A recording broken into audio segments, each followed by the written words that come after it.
So, should you have a social media presence or some kind of online presence on your resume? It's a really good question. And in a lot of ways, it depends on what you're trying to do. What kind of job are you applying for? And what are you really trying to do? Because, for some people, I might automatically just say, like, no, it's not, doesn't make a difference. But I think for high level jobs and, for jobs where you might be a client or a SME working with other companies. I think it's a really good idea to have some kind of web presence, and I think showing that off on a resume is a great thing to do.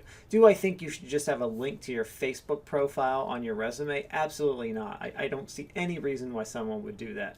Now, if you manage some kind of group or some kind of page on your and it's appropriate for your job and you think it would be good, that's a whole different story and something you probably should put on your resume.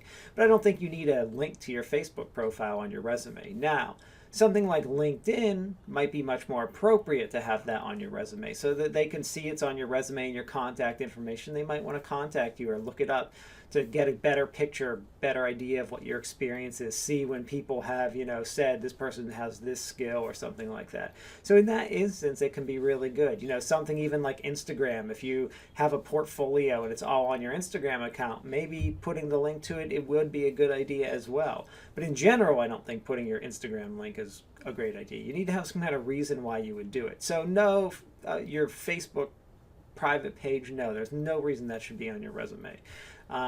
For the most part. But what I do think is the best thing to have on your resume that I see no reason why everyone doesn't have it, and you just should, have a website, a basic website. You can build a website for free using something like Wix.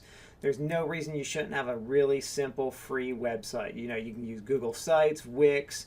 There's a number of other things out there that allow you to do that. WordPress. Really quick, pretty good looking free website that you can do in a little bit of time. Put your basic information, mostly just put your resume up on the website, but it's a basic web presence that you have, and you can put a link to that on your resume. You put that link on your resume, and from there they can look at that and they can contact you. They can do, see a little bit about you. Why? Well, most employers are going to search you. So I always recommend that you do a Google search of yourself to see what they're going to find. So are they going to find your Facebook profile by doing that public search of you? But I would assume they're going to do it. I wouldn't assume they're not.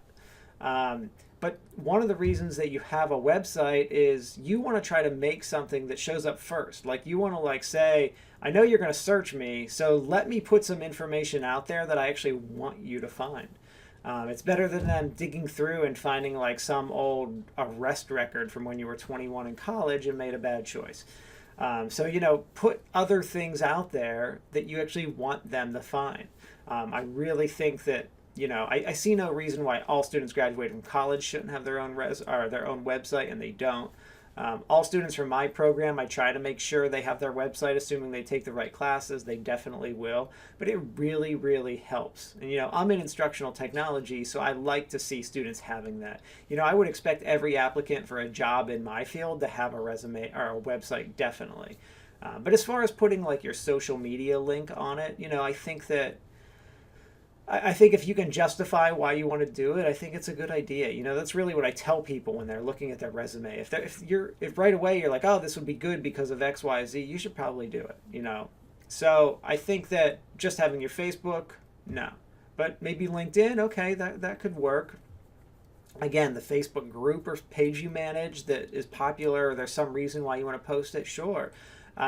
Maybe Instagram, if you have some kind of portfolio, you're maybe an artist or some field that has a portfolio, could be another good reason to have it on there as well. So I think it all just depends. But I think the website should be a minimum for everybody. I see no reason why you shouldn't really have that website up there. Otherwise, yeah, that's about it. And if you do decide to have the website, one piece of advice is don't overdo it.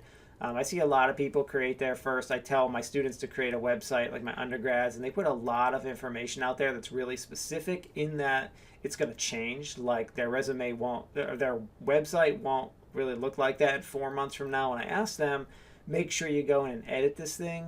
Don't make a website that you need to update every month. Make a website you need to update like twice a year, 3 times a year. So it's very easy to manage. You know, you can go in there for an hour twice a year, update it. It's on your resume, looks good, shows you have web presence, shows you have some tech skills. You know, that is helpful. People do like to see that stuff. It could possibly give you the upper hand in the right case, especially for new graduates. But it's definitely something you should have.